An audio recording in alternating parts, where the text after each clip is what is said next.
Sir, मैं इस तीनों बिल की मुखालिफत में खड़ा हूँ। धन्यवाद। आप ऐसे वक्त में इस बिल को ला रहे हैं जब हिज़्ब इख्तिलाफ के तमाम अराकीन पार्लिमान अपने रियासती असेंबली इलेक्शन में मसरूफ है। ये हुकूमत पैगाम ये देना चाहती है कि अपनी वहशी अक्सरियत से कानून बनाएंगे। अगर ये तीन बिल कानून बन जाएंगे तो अपोजिशन की आवाज नहीं के बराबर इस ऐवान में हो जाएगी। और इस आईनी तरमीमी बिल को अगर आप हदबंदी बिल के साथ पढ़ेंगे तो आबादी की बुनियाद पर सीट दी जाएगी। जिसकी आबादी ज्यादा होगी उनको ज्यादा सीटें मिलेंगी, जिनकी कम होगी उनको कम मिलेगी। हदबंदी हर 10 साल बाद नहीं होगा सर, ना मर्दमशुमारी की बुनियाद पर होगा, बल्कि हुकूमत फैसला करेगी कि हदबंदी होगी या नहीं। अगर होगा तो किस साल की मर्दमशुमारी पर होगा। सर, मैं इलाका वारियत को नहीं मानता, ना उसको फरोग देता हूं, मगर हमारी आइन की तमहीद में फ्रेटर्निटी का लफ्ज लिखा गया, भाईचारगी का। ये बहुत अहम है हमारे मुल्क की इत्तेहाद और सालमियत को मजबूत करने का। ये तीनों बिल इस फ्रेटर्निटी के बरक्स का पैगाम देते हैं और काम करेंगे।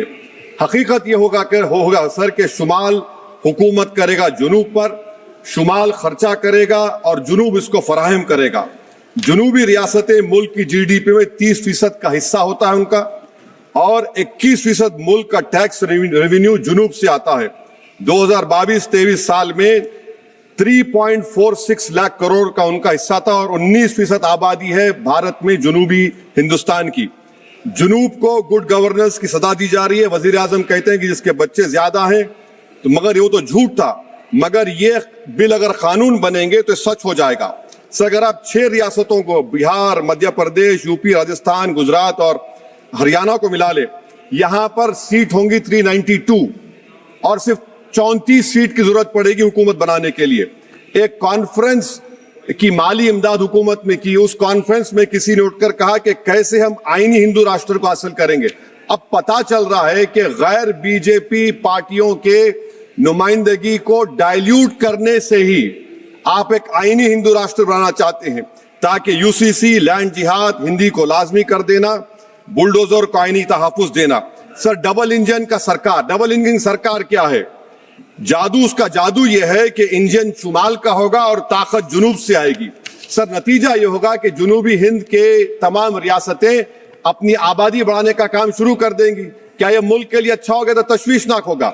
सच्चर कमेटी ने अपनी रिपोर्ट में कहा कि मुस्लिम अक्सरियत कॉन्स्टिट्यूंसीज को रिजर्व कर दिया गया, और आसाम और कश्मीर इसकी जीती जागती मिसाल है। आसाम में 30 ऐसे असेंबली हल्क़ात थे जहां पर मुसलमान जीत के आते थे, उसको 23 कर दिया गया। ये जेरीमैंडरिंग नहीं है तो क्या है? कश्मीर, सर, डुबरी बरबेटा में 60% मुसलमान थे, एक डुबरी कॉन्स्टिट्यूंसी बना दी गई, खत्म हो गया, आप कोई नहीं जीत सकता बरबेटा से। दूसरा मिसाल दे रहा हूं सर, अनंतनाग रजौरी का। कॉन्स्टिट्यूंसी शुरू हो रही है कश्मीर में कोई, और खत्म हो रही है जम्मू में, कोई रास्ता नहीं, कोई तहजीब का हिस्सा नहीं मिलता। सर, 2 एडमिनिस्ट्रेटिव डिवीजन अलग है। ये जेरीमैंडरिंग नहीं है तो क्या है सर? और सर, कश्मीर की आबादी क्या है? 56% कश्मीर की आबादी, सीट है 52.22। जम्मू की आबादी है 43.65, सीट में 47.78। ये जेरीमैंडरिंग है तो नहीं है तो क्या यही होगा? सर, मुस्लिम अकलियत को तो बीजेपी टिकट नहीं देती, रिजर्वेशन दूर की बात, मगर क्या यह मुल्क के मफाद में है कि इस ऐवान में 18 करोड़ की आबादी के सिर्फ 4% MP जीत कर आएंगे? ये आपकी मुल्क से मोहब्बत है? ये राष्ट्रवाद होगा कि 18% से 4% आएंगे जीत कर? आप फैसला कर लीजिए। ट्रेजरी बेंचेस को सोचना है। अगर वो भारत से मोहब्बत करते हैं तो तशवीशनाक बात है। अगर बिल कानून बनेगा तो फिर आप भूल जाइए, यहां पर तो और कम हो जाएंगे। तो मैं ये आपको बताना चाह रहा हूं सर कि मुस्लिम अकलियत को SIR से, रायदही से, हक रायदे महरूम कर दिया जा रहा है, बुलडोजर से बेघर कर दिया जा रहा है, और हदबंदी से इनकी सियासी आवाज को खत्म करने का मंसूबा है।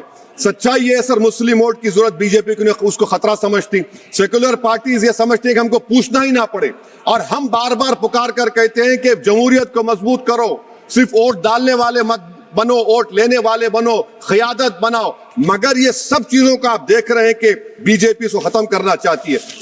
सर, भारत क्या है? भारत एक यूनियन ऑफ स्टेट्स है, सिर्फ शुमाली रियासतें नहीं है, जुनूब की रियासतें नहीं है, मशरिक नहीं है, मगरिबी रियासतें हैं, नॉर्थ ईस्ट है। तो ये इस मुल्क की डाइवर्सिटी इसकी ताकत है जो ये 3 बिलें खत्म करना चाहती है। मेरी तजवीज क्या है सर? कनाडा का फॉर्मूला अपनाया जाए, कनाडा में ग्रैंडफादर क्लॉज को अपनाया जाए, रियासत की सीट आबादी पर मुनस्सिर नहीं होगी। Sir, remove the money bill veto from Lok Sabha. Let the House of States have an equal voice in how legislation is passed. K.M. Panikkar, member of SRC, recommended the Rajya should be reformed. Sir, मैं इस हुकूमत को warn कर रहा हूं, हदबंदी एक ऐसा जख्म होगा जो कभी नहीं भरेगा।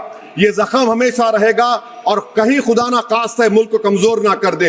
हुकूमत सिर्फ अपने सियासी लालच को हासिल करने के लिए मुल्क के इत्तेहाद को पारा पारा करने की कोशिश कर रही है।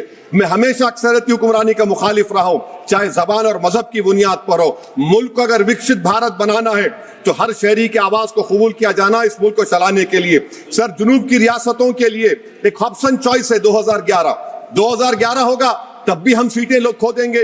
अगर 2026 का होगा तो कैश 22 सिचुएशन होगा। तो मैं हुकूमत से अपील करता हूं आपके जरिए से कि हमारे वजीर आला ने जो तजवीज पेश की रेवंत रेड्डी ने कि हाइब्रिड मॉडल 2 क्या है वो 40% की सीटें आबादी पर, 40% इकोनॉमिक परफॉर्मेंस पर और 20% फेडरल बैलेंस को, मैं हुकूमत से ये डिमांड करता हूं कि मुसलमानों को, ओबीसी को और जुनूबी रियासतों को एलिनेट मत करिए, ये मुल्क के मफाद में नहीं है। सर, वजीर दाखिला अमित शाह ने अपने इंटरवेंशन में कहा कि तेलंगाना में 25 सीट होंगी। मैं हुकूमत से अपील कर रहा हूं, अगर आप वाकई में सच्चे हैं तो मैंने एक अमेंडमेंट मूव किया क्लॉज 3 बिल में कि I have given amendment provided nothing shall be done to affect the proportional representation enjoyed by each state as such proportion exist in the 17th house of people. आप support कर दीजिए उसको। देखिए sir, अगर कोई मंत्री यहां पर कुछ बोलता है तो मैं, अगर वादा पूरा नहीं होता तो मैं ब्रीच ऑफ प्रिविलेज डालूंगा, मगर कानून की बात हो रही है, आप लिखते क्यों नहीं कानून में? Write it in the bill that 50% would be there. आप नहीं लिखना चाह रहे, आप बोल रहे कि मेरी बात का भरोसा करो कि कौन जिया तेरे जुल्फ के शहर होने तक, हम तो खाक हो जाएंगे तुमको खबर होने तक। सर और आप एक बता रहा हूं सर, ये गवर्नमेंट क्यों ला रही है?